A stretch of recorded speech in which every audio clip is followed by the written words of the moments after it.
Саламатсыздарбы, урматтуу теле көрүүчүлөр. Бүгүн биз Илим жана турмуш телеберүүбүздүн кезектеги санын сиздерге тартуулайбыз.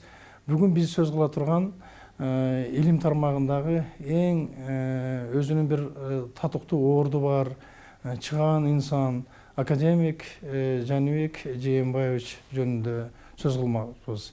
Жаныбек Жээнбаев өз убагында кыргыздардын ичинен биринчи болуп физикадан илимдин докторлук диссертациясын коргон киши.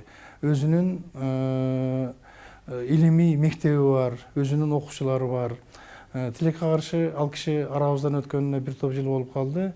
Бирок дагы эле анын аркасындагы окуучулары, өзүнүн шакирттери биздин Кыргызстанда айрыкча Улуттук илимдер академиясынын ичинде ошо физика институтунун өзүнчө лабораториясын ошентип улантып келе жатышат.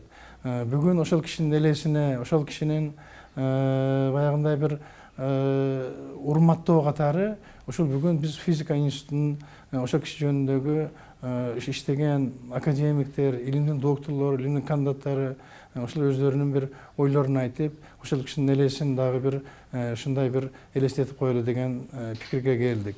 Мына биринчи сөздү биз ошол физика институтунун директору, академик, техник илимдердин доктору Жумалиев Кубанычбек Мырзабековичке бермекпиз.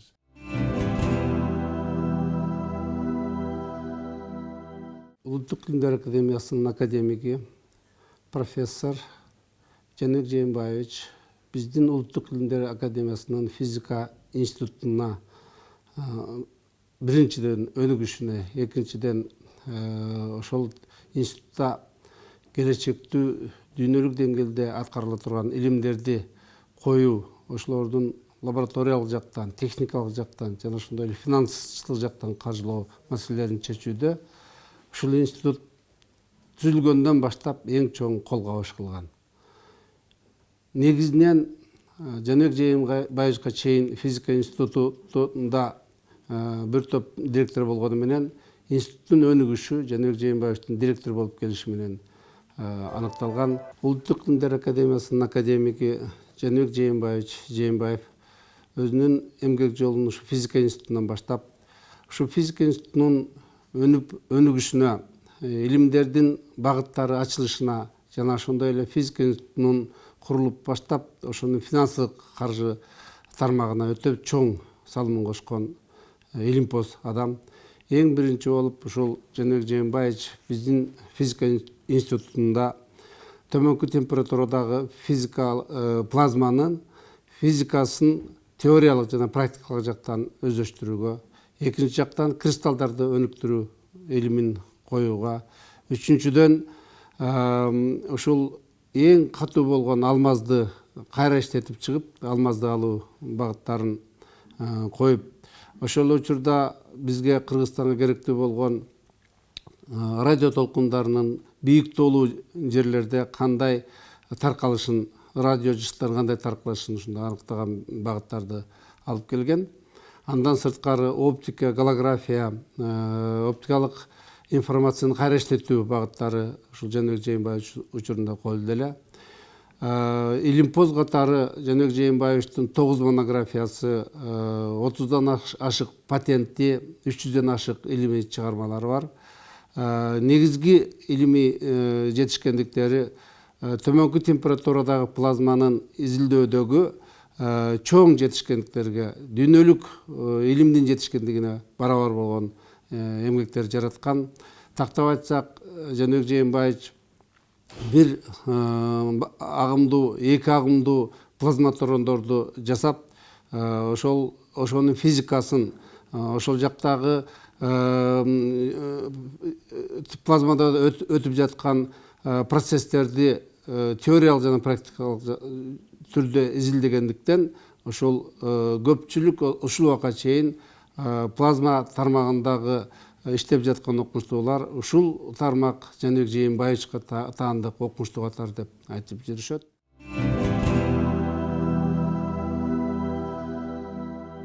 Жаныбек Жээнбаевич өзүнүн адам катары эң бийик уюштуруучу болуп эсептелген. Ушу физика институтунун башынан баштап курулушуна ошол бардык тармактык 8 илимий изилдөө лабораториясын түзгөн. Ошонун бардыгына ошол оборудование, приборлордун сатып алуу боюнча ошол СССРдин мамлекеттик илим жана техника комитетинен башка тармактагы ошол СССРдин структураларынан акча алып келип, ошону бутуна койгонго жетишкен. Жаныбек Жээнбаевич бир эле окумуштуу эмес, уюштуруучу киши болгон. Мына 10 жылдан ашык убакытта илимдер Кыргыз Улуттук илимдер академиясынын президенти болуп турду. Мына ошол учурда дагы ал учур негизинен ушул Кыргыз мамлекетибиз эгемендүүлүккө өткөн учур болчу, кыйын учур болчу. Бирок Жаныбек Жээнбаевич өзүнүн уюштуруучулук жагынан көп акчаларды бөлүп келип, ошол илимдер академиясынын деңгээлин түшүрүп жибербей, көтөрүп, тескерисинче кошумча жылдан жылга кошумча акча алып, кыйын өткөн учурда биздин илимдер академиясынын окумуштууларын башка жакка кетирип жибербей, негизинен калып калышып, ушул убакка чейин биздин илимдер академиябыз эң чоң жетишкендерге жетишип атат. Бир эле мисал катары айтып кетели, коңшулаш бир мамлекетибизде жалпы республика боюнча чет мамлекетте жарыяланган илимий статьялар Новосибирскидеги бир институттун илимий статьясынан да аз экен да. Бул деген нерсе ошол коңшулаш мамлекеттерибиздин илимге туура эмес көз карагандыгынан жана ошондой эле ошо илимдин маанисин түшүнбөгөндүктөн болуп атат да. Жаныбек Жээнбаевич президент болуп турганда президентке кирип, премьер-министрге кирип, финанс министрлигине кирип, ошол акчаны алып келгендиктен бүгүнкү күндө академияда иштеп жаткан 25 илимий институттун сакталып калышы, ошолордун мындан ары ошол жерлерде 1800дөн ашык илимий изилдөөчүлөр иштеп жаткандыгы ушу Жаныбек Жээнбаевичтин эмгеги го деп ойлойм.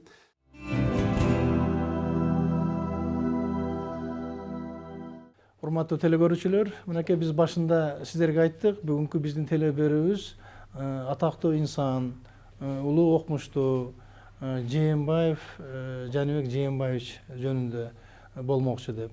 Ал киши чынында эле убагында ошол өзүнүн заманынан бир аз озуп, алдыда жүргөн авангард илимпоздордон болгон.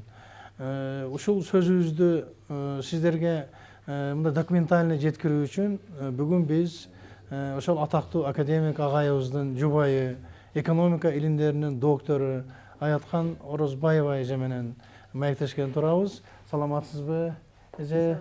Агайыбыздын колунда чоңойдук биз, ал кишинин таалим тарбиясын көрдүк. Мынакей сиз өзү ошол кишинин жубайы катары, окумуштуу катары ушу биздин телекөрүүчүлөргө илим жана турмуш телеберүүсүнүн күйөрмандарына өзүңүздүн оозуңуздан угалы деп келдик.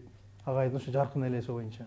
Биз ушу Москвадан баш кошуп үйлөнгөнбүз. Студент болуп жүргөн. Мен студентка болчумун. Экинчи курста эле турмушка чыгып кеттим. Ал киши аспирантурада болчу, бүтүп аткан аспирантураны. Анан эми бир айтасызбы, эки айтасызбы, баягы мындай бир катуу сүйлөп, катуу тилдеп жүрсө да мындай ойлойт экенсиң. Андай да жок болчу. Конечно, кайтыш болгондо мен абдан жаман болдум. Мен күлүп калчумун, тиги акча түгөнүп калат да. Мен бирдемеге барып эле расходдоп келем, анан кийин конвертке салып берчи акчаны. Мен муну алчы, эми түгөтпөчү, көбүрөөк мындай абайлап түгөтчү деп. Ооба, ушуну жеткирчи деп. А мен барып эле ал кезде эмне тиги жок, бул жок, бир жерден бир жакшы туфли көрсөң сатып алып, анан ой боже мой деп анан күлүп калчу. Эми ошого чейин абдан үй бүлөдө абдан мыкты инсан. Окуучулардын мамилеси кандай эле агайдын окуучуларына, аспиранттарына, жаштарды өстүрүп, биз өстүк да агайдын. Ооба, окуучулары менен ушу бир туугандай болчу. Үйүнө деле чакырып алчу эле. Үйүнө чакырып, ошолор менен мен энесиндей, ал атасындай тамак берип, анан тиги сүйлөшүп, анан үйүң эмне болуп атат, анан жайың эмне болуп атат. Ал кезде мезгил оор эле да. Квартира алып, кошо барып, депутат болуп жүргөндө өзгөчө. Эми балдар воспоминаниясына жазып атат, окуучулар бар эле китепти окуп атыңызбы? Абдан мындай вообще как адам катары бир мухи не обидит деп коет го баягы. Ушундай киши болчу. Бул жагынан анан эл журттун баары билет. Эми маган болсо ой мен атым Аяткан кыргызча. Илгери мен дагы чала орус болуп Надя деп мени Надя да еще орусча бүтүп ооба Москвага окуп барыбыз эле. Анан Надя Яша болуп экөөбүз деди. Анан уже ой Наденька Надя деп эле ушу онтип эле неметип турчу. Себеби биз ушул үй бүлө болуп баштаганда эле кандайдыр напряженный турмушта жашадык да. Мен Москвадан бүттүм. Келип 3 жыл положенный производствода иштедим мен, өзүм инженер-технолог. Анан аспирантурага кеттим. Илгери кандидатский жазыш, эми азыр мен өзүм член совет болуп өзүм окуучуларымды, бирок илгерки заман менен азыркыны эч сравнить асман менен жербей. Мен Москва, ал эми докторскийди кандай жаздык. Анан кийин мен кандидаттыкты жактадым, Алматыдан жактадым. Бул жерде совет жок. Анан докторский жактадык. Эми ошол жактоо боюнча айтканда мен мына Иркутскийде Жаныбек Жээнбаевич докторскийин жактады. Ой, бул бир өзүнчө чоң казат. Ошондо 70-жылдардын башы болуш керек, Ооба, 70 кыш болчу. Кыш болчу, ушу декабрь болчу. Иркутскийден жактады. Эмнегедир ушу Иркутский ал кезде азыр деле Иркутский ошол спектакль талап. Абдан очогу самый. Анан Иркутскийге эч кимибиз бара албайбыз, ал кезде акча жок, барыбыз. Анан жалгыз мен жөнөдүм. Бир чемодан коньяк, алма, анан неме көтөрүп алып, бөлөкөчтөгө мындай легкий пальто. Иркутскийге учуп келсек, менин колум тиги трапка жабышып калды, ушундай суук экен, -45 градус. Но защитасы эми мен азыр ушу элестетем да, баягы азыр мен айтып атам, кийин мен өзүм докторлукту жактадым. Азыр өзүм ошол докторлорду кабыл алып, аларга мен өзүм уже 5-6 доктор даярдадым, бир 10 чакта кандидат даярдадым. Эми мына дух, аура, защита ал кезде совсем бөлөкчө болчу. Ушу рокмуш мастити катуу турду, адатынча. Катуу турду. Доклады жасады. Жөн эле шакылдатып атат, чук, мен жаным эсим болуп, мен отурамын, не живая, не мертвая дегенде. Ал кезде докторлукту заштабылыш, анан кийин бекишти абдан кыйын болчу. Кыйын болчу. Мен документ боюнча карап, ушу 1 ай 2 айдан кийин эле бекиптир.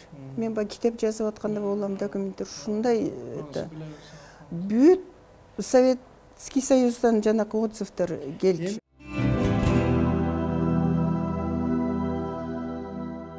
Жаныбек Жээнбаевич менен 89-жыл менен тааныштым. Ушул институтту келип, мен жаш илимпоз ушул учурда болдум.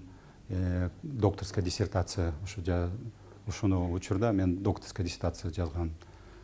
Жаныбек Жээнбаевич директор болуп иштеген, ал жаштарга көп жардам берген. Ошо командировка керек болсо мейли барып келиңиз айткан. Ошо ал жаш окумушта көп жардам берген. Жаныбек Жээнбаевич ушу мен кичине айтып коем, ал белгилүү окумуштуу. Биз чогуу Кытайда барып келдик, Япония чогуу бардык. Анан ушу көп жылдан бери чогуу иштедик. Жаныбек Жээнбаевичтин багыты низкотемпературная плазма. Ушу направление мен направление оптика, лазерные технологии ушу менен иштедим. Анан 97-жылы мен член-корреспондент, Илимдер академия член-корреспондент болдум. Анан Жаныбек Жээнбаевич мага айтты, сен НАТО илимий комитетти барып иштебейсиңби, диякта Кыргызстандын представитель болуп. Ошо мен жылына бир жолу ушуну заседание НАТОдун илимий комитетти катыштым. Анан ошол учурда биз чоң проектти башталдык. виртуальный шелковый путь деген. Ушу биринчи биз Илимдер Академия интернетти алып келдик. Ошол учурда бизде интернет жок болчу. Анан окумуштуулар маалымат жок болсо макала жаза албайт, изилдөө жаза албайт. Ошон үчүн биз биринчи ушуну спутниковый антенна коюп, анан спутниковый аркылуу маалыматты келип башталды. Ушул проектти Орто Азияда 5 өлкө, анан Кавказдын дагы 3 өлкө. Ушул проектти виртуальный шелковый путь. Анан 2003 жылы ушу генеральный секретарь НАТОдун Кыргызстанды расмий сапары менен келип, мен ушуну маалыматты келдим. Мен Жаныбек Темирбаевич келип сурап атам, эмне кылабыз? Генеральный секретарь НАТО келип атат. Жаныбек Темирбаевич мага айтып атат, академияда чакыралы, бизде жакшы проект бар, чакыралы. Ошо биз атайын катты өкмөттү жиберип, анан 2003 генеральный секретарь НАТО делегация менен келип кетти.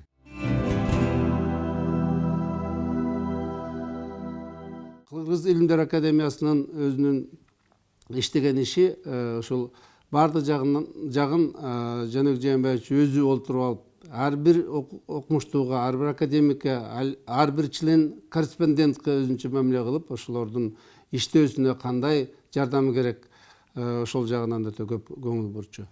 Үчүнчү жактан Жаныбек Жээнбаевичти адам катары алсак, бул адамды сүйгөн адам эле.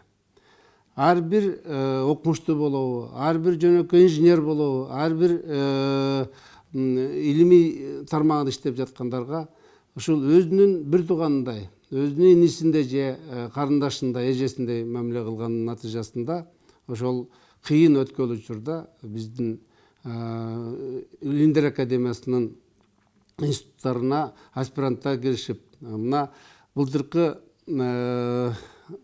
Жогорку аттестациялоо комиссиясынын отчетунда ошол кандидаттык, докторлук жактагандардын санынын 70% ушу Улуттук Илимдер Академиясында иштеп жаткан окумуштуулар аркылуу жакталыптыр да. Бул дагы болсо ошол Жаныбек Жээнбаевич өзүнүн түзүп койгон Улуттук Илимдер Академиясынын традициясы болуп калган жогорку квалификациядагы кадрларды даярдоо боюнча кылган иши деп эсептейм.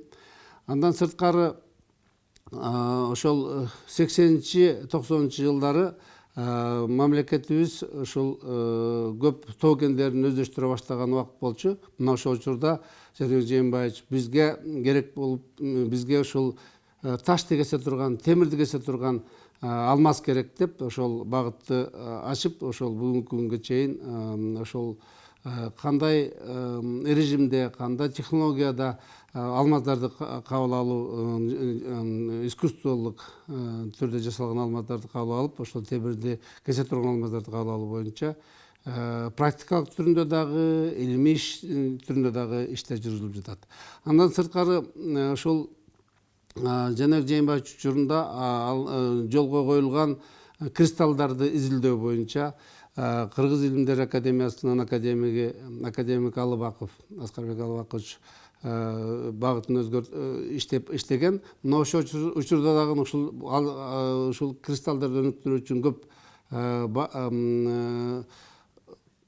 кымбат баалуу приборлор керек болчу. Ошолорду алып келип, бүгүнкү күндө Илимдер Академиясынын член корреспонденти Кидибаев Мустафа Мусаевичтин иштеп жаткандагын ошол Жаныбек Жээнбаевичтин түзгөн илимдик багытынын, ошо колдогон илимдик багытынын аркасынан бүгүнкү күндө ошо Россия менен Уфадагы университеттер менен чогуу иштешип, бүгүнкү күндөгү жасап жаткан илимий иштер дүйнөлүк деңгээлде десек жаңылышпайбыз. Андан сырткары Жаныбек Жээнбаевич адам катары ошол эң биринчи семьясына болгон мамилесин мен ушул Жаныбек Жээнбаевич менен жанаша жүрүп, жакын жүрүп, ушунчалык урмат сый менен жасаганын билем. Андан сырткары мен өзүмө деле мына учурунда ушул докторлукту зашта кылыш үчүн Ленинградка кеттим элем. Анан ошондо тиги илимий отпуск алып алып, анан ошол бүтөрүнө аз калганда телефон чалдым. Жаныбек Жээнбаевич, ушундай диссертацияга, докторлук диссертацияга чыгып атам. Мага дагы бир айга ошондой илимий отпускка кошуп бериңиз десем, эч проблема жок. Арызыңды жазып туруп, ал жерде факс болсо факс менен жөнөтүп жиберсең болду деп, кайта келип жүрбөй, ошол жактан бирөткө зачта кылып кел деген мамилеси, бул биринчиден улуулук катары, экинчиден жетекчи катары, үчүнчүдөн адам катары мына жакшы жаңы зачта кылып аткан адамга колдогону болуп эсептелет да.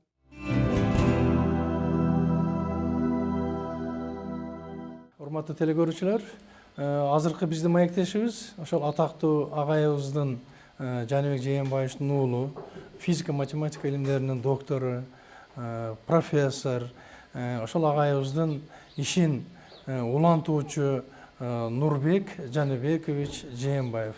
Саламатсызбы? Саламатсызбы. Биринчиден ошол агайдын элесин, жаркын элесин ушу эсте калтыруу боюнча, жаштарга жеткирүү боюнча бир топ иштерди жасап келе жатасыздар. Мынакей ошол агайдын артынан мына өзүңүз дагы илимдин доктору болдуңуз. Агайдын ушу илимий иштери боюнча айтып берсеңиз. Эки агымдуу плазматрон ушул институт физикада иштетилген. Жаныбек Жээнбаевичти өзү ойлоп таап, ошол өзү колу менен жасаган, ошол кезде же техника жетпей, же илимдин оборудованиясы жетпей, ошол кезде ошол эки агымдуу плазматронду жасап, бүгүнкү күндөргө чейин ошол эки агымдуу плазматрон турмушка ар кайсы тарап боюнча жумуштарды өндүрүп атат. Мисалы, мурдагы эки агымдуу плазматрон, биринчи эки агымдуу плазматрон, ондун минус 4 даражадагы процентти изилдесе, мисалы, кээндердин ичинде, баалуу металлдардын ичинде, ошол процент кандай кээндин ичинде, же мисалы минералдардын ичинде, бүгүнкү күндөрү 10-8 даражадагы эми биз нанотехнология келип баратабыз да. Мынакей азыркы күнгө чейин ушул эки агымдуу плазматрон иштеп атат. Ошол эле ушул эки агымдуу плазматрон мисалы кен жана минералдар боюнча иштесе, бүгүн биз жаңы багыт экология жагынан иштеп атабыз. Биз суунун ичинде, суунун тазалыгы, суунун ичинде ор металлдарды, кендин ичинде мисалы баалуу металлдарды изилдей алабыз да. Ошол аныктоо, анын натыйжалары өндүрүшкө келсе, ойлоп атабыз да, Кыргызстанга жалпы пайдалуу болот деп. Эми ушулардын баардыгын Жаныбек Жээнбаевич убагында көрө билген экен да. Өзү перспективасын эме кылып, плазматронду жасаган киши да бул эми. Эми карабайсызбы, ушул плазма, төмөнкү температурадагы плазма. Заттын өзүнчө бир абалы бул, 4-чү абал деп койчу элек. Ошондой да, мисал космосто алабызбы, жаратылышта алабызбы. Ар кайсы жерде ошол плазма. Бирок ошол плазманы изилдеп, аныктап, түшүнүп, эң негизи пайдаланып ошол аябай керектүү болот. Агайдын эмеси баалуулугу ушунда да. Карабайсызбы, 300 жумуш. 2 агымдуу плазматрондун 3 түрлөрү бар бүгүнкү күндөрү. Биринчи мисал спектралдык анализ, плазма технология жана башкалар. Карабайсызбы, канча жумушту жасаса болот. Ошол Жаныбек Жээнбаевичтин мезгилде көргөн перспективасы бүгүнкү күндөргө чейин деле иштеп атат.